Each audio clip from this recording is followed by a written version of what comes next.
ఇప్పుడైతే శబరిమల వెళ్ళి రావటం నీళ్లు తాగినంత ఈజీ. కానీ ఒకప్పుడు శబరిమల యాత్ర అంటే భయం భయంగా వెళ్ళేవారు. ఎప్పుడు ఏ చోట ఏ ప్రమాదం ముంచుకొస్తుందో ఎవరికీ తెలిసేది కాదు.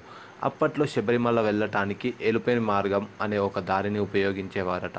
ఈ దారి గుండానే పూజార్లు, సిబ్బంది ఆలయానికి వెళ్ళేవారు. పూజార్లు స్వామివారి ప్రత్యేక పూజలు చేసేవారు. వీరు ఎప్పుడు వెళ్ళినా గుంపులు గుంపులుగా బృందంగా వెళ్ళేవారట. శబరిమల నుంచి దట్టమైన అటవీ ప్రాంతం కావటంతో యాత్ర బృందానికి వెళ్ళటం అప్పటి నుంచి ఆనవాయితీగా వస్తుంది.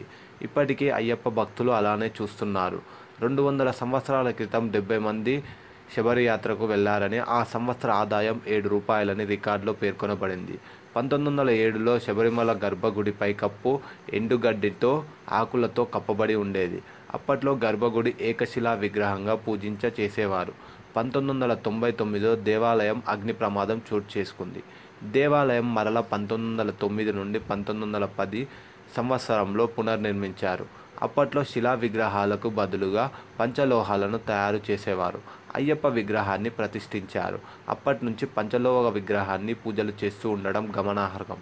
1935లో భక్తుల సంఖ్య గణనీయంగా పెరగడంతో మకర జ్యోతి దర్శనానికే కాకుండా మండల పూజ కొరకు కూడా భక్తులు ఆహ్వానించారు. చాలంకాయ మార్గం, ఒడిపేరియు మార్గం ఏర్పడటంలో శబరిమల యాత్రకు వచ్చే వారి సంఖ్య మరింతగా పెరిగింది. కేవలం మకరజ్యోతి సమయంలోనే కాక విష్ణు పంక్తుని ఉత్తరం, ఓణం వంటి పండుగలకు సమయాల్లో కూడా ఆలయానికి ద్వారాలు తెరిచి ఉండేవి. 1945 సంవత్సరం ఆలయ బోర్డు తీర్మానించింది. 1950 సంవత్సరంలో పరశురామ నిర్మితమైన దేవాలయం 3 సార్లు అగ్నికి ఆహుతైంది.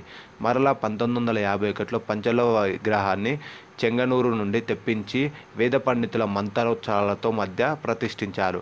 అప్పటికే కేరళ కేలి విగ్రహం కీర్తింపబడిన అయ్యప్ప స్వామి భారతీయ కేలి విగ్రహంగా, నేడు భూతేలి విగ్రహంగా కీర్తింపబడుతుంది. బెంగుళూరు భక్తుడొకాయన గర్భగుడి పైన దాని చుట్టూ బంగారు పూత తాపడం చేయడం పూనుకోవటం 2000వ సంవత్సరంలో శబరిమల స్వర్ణ దేవాలయంగా మారిపోయింది. 1984 సంవత్సరంలో పదునెట్ల బండి ఎక్కటానికి భక్తులు పరశురామి నిర్మితమైన రాతి మెట్లనే వాడేవారు. మెట్లు ఎక్కేటప్పుడు ప్రతి మెట్టుపై కొబ్బరికాయ కొట్టేవారు. దాంతో భక్తులు మెట్లు ఎక్కటానికి ఇబ్బంది పడేవారు.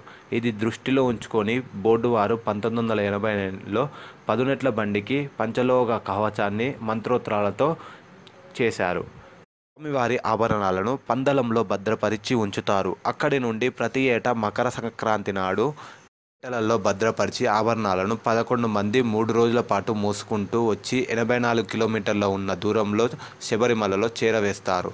తెచ్చిన ఆభరణాలు స్వామివారికి అలంకరించి కర్పూర హారతితో గుళ్ళో ఇవ్వగానే తూర్పు దిక్కున పొన్నంబేళ్ళడు భక్తులకు మకర జ్యోతి దర్శనం కానవస్తుంది. ఆభరణాల వెంట పందలం రాజు వంశస్థులైన ఒకరు పెద్దవాడు పట్టుకుంటూ నీలిమల వరకు వచ్చి అక్కడ విశ్రమిస్తాడు. తిరిగి 20వ తేదీన ఆభరణాలను వెంటనే పందలంలోకి వెళ్ళి వాటిని చేరవేస్తాడు. Thanks for watching. నచ్చితే లైక్ చేయండి, షేర్ చేయండి. మరిన్ని అప్డేట్స్ కోసం మా యూట్యూబ్ ఛానల్ని సబ్స్క్రైబ్ చేయండి.